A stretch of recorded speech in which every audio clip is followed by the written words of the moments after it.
Scientists. Number 7. Safe to say none of these teams will be drafting Justin Fields or Trevor Lawrence because they have their quarterback, but that is our Dr. Pepper Twitter question this morning.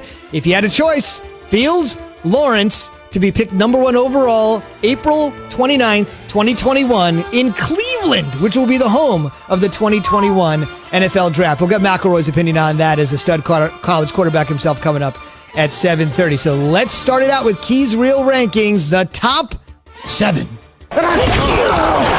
Number 7, Saints. Where you at, who dat? Look, the New Orleans sits at 7. They continue to win football games despite not having Michael Thomas in the lineup. I think when they get him back, they'll certainly move up.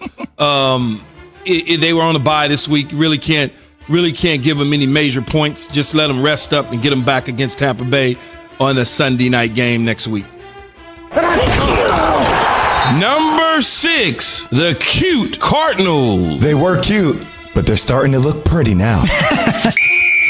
Here's Arizona again. The last time we saw them, they did work to Seattle. They are on a bye. They're rested up, although they got some COVID issues, as Cliff Kingsbury said yesterday. I think that this team will be an exciting team down the stretch right now, and they sit at 6.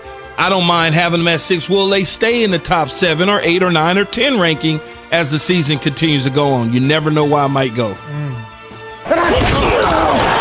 Number 5, Ravens. Big trust. Woo woo.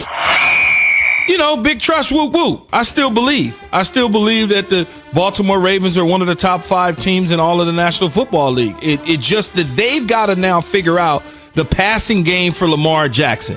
How can we get him going? The trade deadline is today. What are you willing to do to have him evolve as a passer so you can win a Super Bowl? The Buffalo Bills notably went out and got Stephon Diggs to help Josh Allen. Let's see if they pull off a move in Baltimore to try to help Lamar Jackson.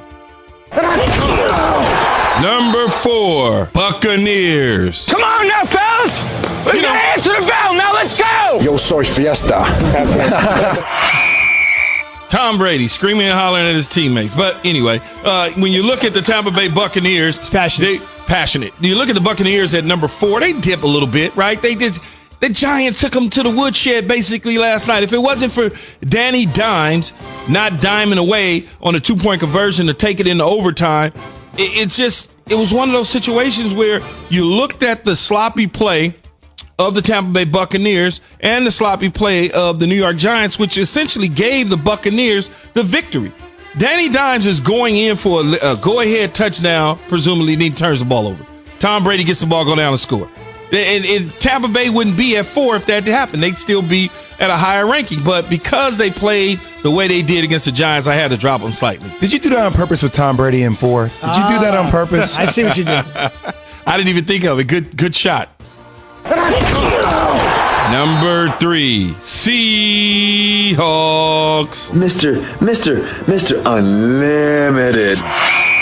Yeah, I like Seattle. They're one of the top 3 teams in the league. You drop them down slightly at number 3, but when you look at it, this team is going to be there, I believe, in the NFC Championship game, along with the Tampa Bay Buccaneers or the Green Bay Packers or the New Orleans Saints. Those are the 4 that are fighting for that number 1 seed in the NFC.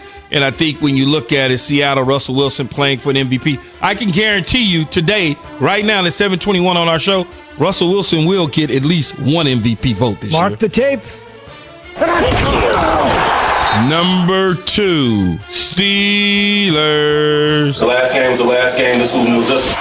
Here's a team that's undefeated in the National Football League, but ranked number 2. And when you look at Pittsburgh, they don't win pretty. It's always kind of like ugly. It's snow. It's wet. It's rain. It's Big Ben. It's the style of play that has you really believing that they could win the thing because everything that they're doing is portable.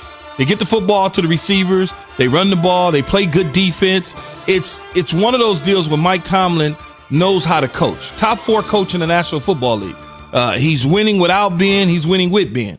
I think when you look at it, though, they don't have the type of explosiveness that Kansas City might have. So, therefore, they're number 2. And number 1, Kansas City. I'm going to go get the biggest cheeseburger you've ever seen. Might be a double. I mean, the moment that you think Kansas City, they lose to the Raiders, and you're like, And then it comes out there, he throws for 5 touchdowns, 400-plus yards in the air. He basically did what he wanted to do against the New York Jets. And it's, I mean, they are the cream of the crop. I mean, you can't say anything about Kansas City. Defense is playing pretty good. They got all the toys and weapons. They've inserted Le'Veon Bell into the equation now. So there's a 2-headed monster in the backfield. I'm looking forward to seeing them kind of just continue to move forward and get to the playoffs because I want to see what they look like come playoff time. To see if they can win their second Super Bowl in as many years after waiting 50 years between Super Bowl 4 and 54. That's how you make it efficient. So you had the Steelers at number 2, but is it too early to talk about something Key doesn't want to talk about, but we will. 16-0 talk. Remember the Dolphins, the only team, the 72 Dolphins, to go perfect the whole way. Back then they were playing a 14-game regular season. The Pats did go perfect in the regular season in the Brady era before being tripped up by the Giants. Jay, you wanted to get into something before we go perfection possibility? I did, just because I wanted to understand the reasoning a little bit. I